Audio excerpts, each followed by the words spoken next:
Most people consider life a battle, but it is not a battle, it is a game. It is a game, however, which cannot be played successfully without the knowledge of spiritual law. And the Old and the New Testaments give the rules of the game with wonderful clearness. Jesus Christ taught that it was a great game of giving and receiving. Whatsoever a man soweth, that shall he also reap. This means that whatever man sends out in word or deed will return to him. What he gives, he will receive. If he gives hate, he will receive hate. If he gives love, he will receive love. If he gives criticism, he will receive criticism. If he lies, he will be lied to. If he cheats, he will be cheated. We are taught also that the imaging faculty plays a leading part in the game of life. Keep thy heart, or imagination, with all diligence, for out of it are the issues of life. Proverbs 4:23. This means that what man images sooner or later externalizes in his affairs. I know of a man who feared a certain disease. It was a very rare disease and difficult to get, but he pictured it continually and read about it until it manifested in his body and he died, the victim of distorted imagination. So we see, to play successfully the game of life, we must train the imaging faculty. A person with an imaging faculty trained to image only good brings into his life every righteous desire of his heart. Health, wealth, love, friends, perfect self-expression, his highest ideals. The imagination has been called the scissors of the mind, and it is ever cutting, day by day, the pictures man sees there, and sooner or later he meets his own creations in his outer world. To train the imagination successfully, man must understand the workings of his mind. The Greeks said, "Know thyself." There are three departments of the mind: the subconscious, conscious, and superconscious. The subconscious is simply power without direction. It is like steam or electricity, and it does what it is directed to. It has no power of induction. Whatever man feels deeply or images clearly is impressed upon the subconscious mind and carried out in minutest detail. For example, a woman I know, when a child, always made believe she was a widow. She dressed up in black clothes and wore a long black veil, and people thought she was very clever and amusing. She grew up and married a man with whom she was deeply in love. In a short time he died, and she wore black and a sweeping veil for many years. The picture of herself as a widow was so impressed upon the subconscious mind, and in due time worked itself out regardless of the havoc created. The conscious mind has been called mortal or carnal mind. It is the human mind and sees life as it appears to be.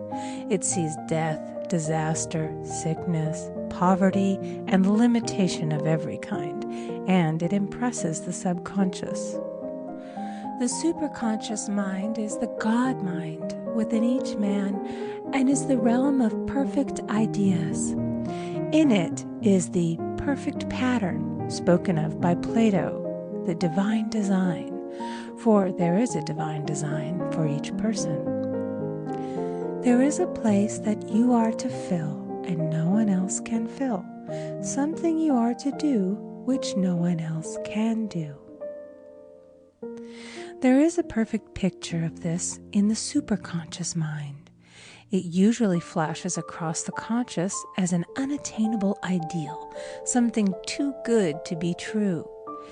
In reality, it is man's true destiny or destination flashed to him from the infinite intelligence which is within himself.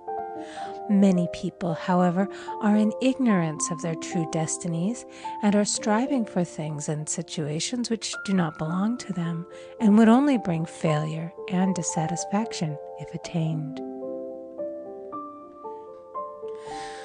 For example, a woman came to me and asked me to speak the word that she would marry a certain man with whom she was very much in love. She called him A.B. I replied that this would be a violation of spiritual law, but that I would speak the word for the right man, the divine selection, the man who belonged to her by divine right. I added, if A.B. is the right man, you can't lose him, and if he isn't, you will receive his equivalent. She saw A.B. frequently, but no headway was made in their friendship. One evening she called and said, "Do you know, for the last week, A.B. hasn't seemed so wonderful to me." I replied, "Maybe he is not the divine selection. Another man may be the right one." Soon after that, she met another man who fell in love with her at once and who said she was his ideal. In fact, he said all the things that she had always wished A.B. would say to her. She remarked, it was quite uncanny. She soon returned to his love and lost all interest in A.B. This shows the law of substitution. A right idea was substituted for a wrong one. Therefore, there was no loss or sacrifice involved. Jesus Christ said, "Seek ye first the kingdom of God and his righteousness, and all these things shall be added unto you." And he said the kingdom was within man. The kingdom is the realm of right ideas, or the divine pattern. Jesus Christ taught that man's words played a leading part in the game of life. By your words ye are justified, and by your words ye are condemned. Many people have brought disaster into their lives through idle words. For example, a woman once asked me why her life was now one of poverty, of limitation. Formerly she had a home, was surrounded by beautiful things, and had plenty of money. We found she had often tired of the management of her home and had said repeatedly, "I'm sick and tired of things. I wish I lived in a trunk." And she added, "Today I am living in that trunk." She had spoken herself into a trunk. The subconscious mind has no sense of humor, and people often joke themselves into unhappy experiences. For example, a woman who had a great deal of money joked continually about getting ready for the poorhouse. In a few years, she was almost destitute, having impressed the subconscious mind with a picture of lack and limitation. Fortunately, the law works both ways, and a situation of lack may be changed to one of plenty. For example, a woman came to me one hot summer's day for a treatment for prosperity. She was worn out, dejected, and discouraged. She said she possessed just $8 in the world. I said, "Good, we'll bless the $8 and multiply them as Jesus Christ multiplied the loaves and the fishes." For he taught that every man had the power to bless and to multiply, to heal and to prosper. She said, "What shall I do next?" I replied, "Follow intuition. Have you a hunch to do anything or to go anywhere?" Intuition means intuition, or to be taught from within. It is man's unerring guide, and I will deal more fully with its laws in a following chapter. The woman replied, "I don't know. I seem to have a hunch to go home. I've just enough money for car fare." Her home was in a distant city and was one of lack and limitation, and the reasoning mind, or intellect, would have said, "Stay in New York and get work and make some money." I replied, "Then go home. Never violate a hunch." I spoke the following words for her. "Infinite Spirit, open the way for great abundance for She is an irresistible magnet for all that belongs to her by divine right."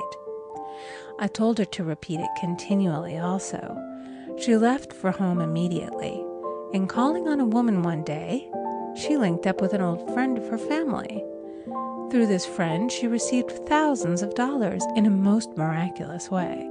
She has said to me often, "Tell people about the woman who came to you with $8 and a hunch." There is always plenty on man's pathway, but it can only be brought into manifestation through desire, faith, or the spoken word. Jesus Christ brought out clearly that man must make the first move. Ask, and it shall be given to you. Seek, and ye shall find. Knock, and it shall be opened unto you. Matthew 7:7. In the scriptures we read, "Concerning the works of my hands, command ye me." Infinite intelligence, God, is ever ready to carry out man's smallest or greatest demands. Every desire, uttered or unexpressed, is a demand. We are often startled by having a wish suddenly fulfilled.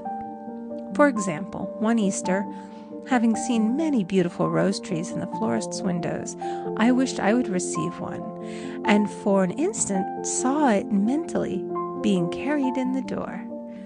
Easter came, and with it a beautiful rose tree. I thanked my friend the following day and told her it was just what I had wanted. She replied, "I didn't send you a rose tree. I sent you lilies." The man had mixed the order and sent me a rose tree simply because I had started the law in action and I had to have a rose tree. Nothing stands between man and his highest ideals and every desire of his heart but doubt and fear. When man can wish without worrying, every desire will be instantly fulfilled.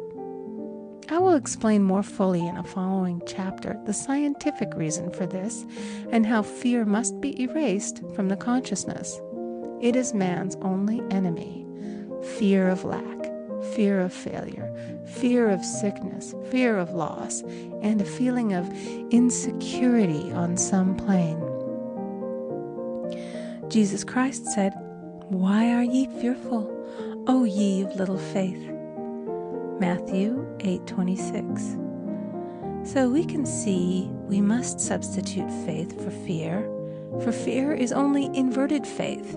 It is faith in evil instead of good. The object of the game of life is to see clearly one's good and to obliterate all mental pictures of evil. This must be done by impressing the subconscious mind with a realization of good. A very brilliant man who has attained great success told me he had suddenly erased all fear from his consciousness by reading a sign which hung in a room. He saw printed in large letters this statement: "Why worry? It will probably never happen." These words were stamped indelibly upon his subconscious mind, and he now has a firm conviction that only good can come into his life, and therefore only good can manifest. In the following chapter, I will deal with the different methods of impressing the subconscious mind. It is man's faithful servant, but one must be careful to give it the right orders. Man has ever a silent listener at his side, his subconscious mind. Every thought, every word is impressed upon it and carried out in amazing detail. It is like a singer making a record on the sensitive disc of the phonographic plate. Every note and tone of the singer's voice is registered. If he coughs or hesitates, it is registered also. So let us break all the old bad records in the subconscious mind, the records of our lives which we do not wish to keep, and make new and beautiful ones. Speak these words aloud with power and conviction. I now smash and demolish by my spoken word every untrue record in my subconscious mind. They shall return to the dust heap of their native nothingness, for they came from my own vain imaginings. I now make my perfect records through the Christ within, the records of health, wealth, love, and perfect self-expression. This is the square of life, the game completed.